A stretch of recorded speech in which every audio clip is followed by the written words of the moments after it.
नमस्ते। मेरे channel knowledge liberates में आपका स्वागत है। ओसीडी के बारे में मैंने काफ़ी वीडियोस बनाई है कि ओसीडी कैसे ठीक करें।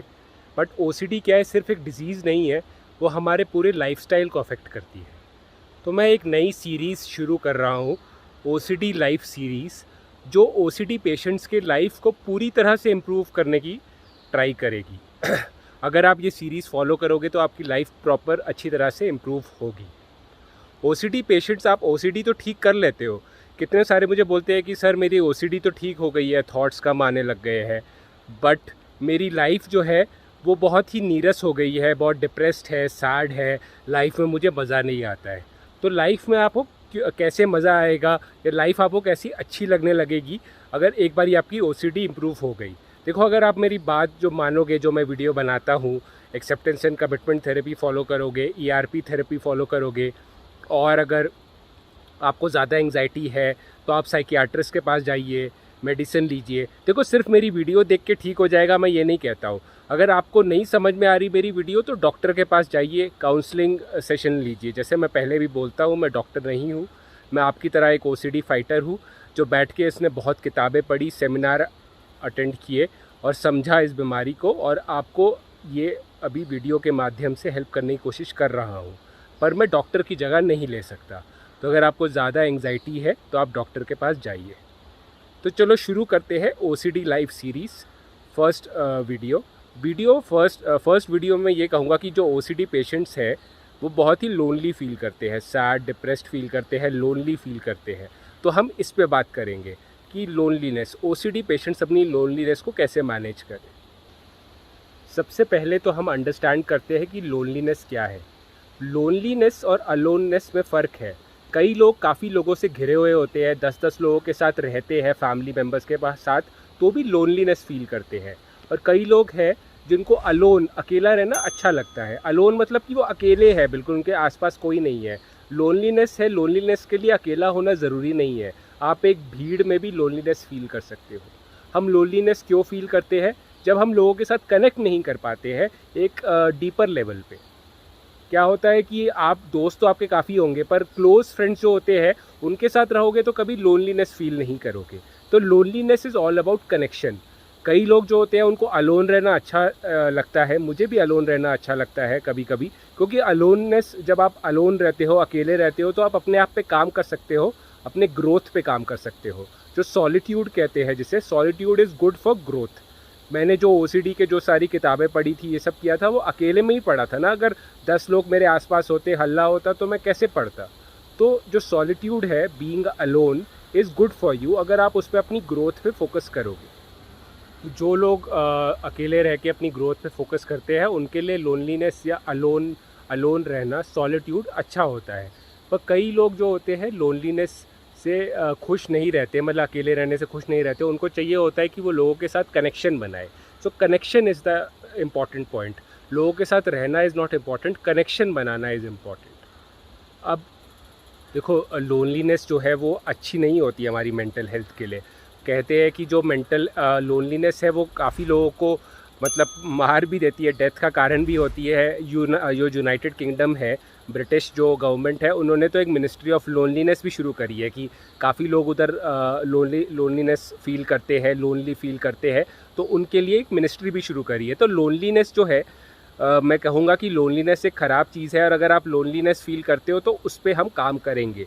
बट मेरा पॉइंट ये है कि अकेला रहना और अकेला रहना पसंद करना कोई बुरी बात नहीं है, क्योंकि तब ग्रोथ होती है। तो आई होप ये पॉइंट मेरा आप समझ गए हो। अलोन रहना और लोनलीनेस में फ़र्क, कनेक्शन इज़ द डिफरेंस। अब सेकंड चीज़ है कि ओसीडी पेशेंट्स इतना लोनली क्यों फील करते हैं। ओसीडी में क्या होता है, इतने दिमाग में थॉट्स आते हैं, हम अपने से ही इतना उलझे रहते हैं कि हम दूसरों पे कहाँ फोकस करेंगे, कहाँ कनेक्शन ढूंढेंगे। भाई, आप बैठे हुए हो, दिमाग में ये सब हार्म थॉट, सेक्सुअल थॉट्स चल रहे हैं, तो आप सामने वाले से कैसे आप बात करोगे। आपकी बातें खुद से ख़त्म नहीं हो रही है। तो बेसिकली ओसीडी में हम लोग खुद से ही बातें करते रहते हैं, खुद से ही हमारा कनेक्शन इतना ख़राब होता है, और इतनी सारी बातें करके भी हमारा खुद का कनेक्शन इतना अच्छा नहीं होता है। तो that is why we feel lonely. And OCD patients में मैंने जैसे बोला है कि कोमॉर्बिडिटी जो साथ में ओसीडी की बीमारी होती है वो है डिप्रेशन। तो सैडनेस तो होती है, तो सैडनेस की वजह से लोनलीनेस तो फील आप करोगे। तो ओसीडी पेशेंट्स अपने ही इंट्रूसिव थॉट्स से, अपनी फीलिंग्स में इतने घिरे हुए होते हैं कि वो बाहर झाँक ही नहीं पाते, वो अपने अंदर ही झाँकते रहते हैं, और वो कनेक्शन अपने आप के साथ भी, जो कनेक्शन है वो भी ख़राब रहता है। तो और दूसरों के साथ क्या कनेक्शन बनेगा, that is why they feel lonely. तो अब इस लोनलीनेस का इलाज क्या है? सबसे पहले तो आप अपने साथ जो कनेक्शन है वो सही कीजिए, मेडिटेशन से, acceptance and commitment therapy, ERP therapy कीजिए। ओसीडी एक बारी ठीक हो जाए तो आपको अपने अंदर का जो कनेक्शन है वो बेटर हो जाएगा। और आप मेडिटेशन कीजिए, मेडिटेशन से भी आपका जो कनेक्शन है खुद का इंटरनल वो ठीक होता है। तो एक पहला स्टेप है कि आप अपनी ओसीडी को पहले मैनेज करो।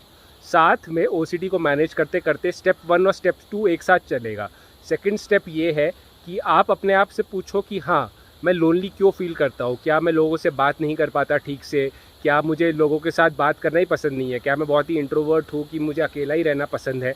अपने आप को समझो, अपने कनेक्शन की नीड्स को समझो। और एक बार आप अपनी कनेक्शन की नीड्स को समझ गए तो उस पर काम करो। आप किताबें पढ़ सकते हो जो ह्यूमन कनेक्शन के बारे में है, तो वो आप किताबें पढ़ सकते हो। जैसे फॉर एग्ज़ाम्पल कई सारी किताबें हैं, जैसे एक 92 ways to how to talk to anyone है, फिर उसके बाद सोशल एनिमल करके एक किताब है, काफ़ी सारी किताबें हैं।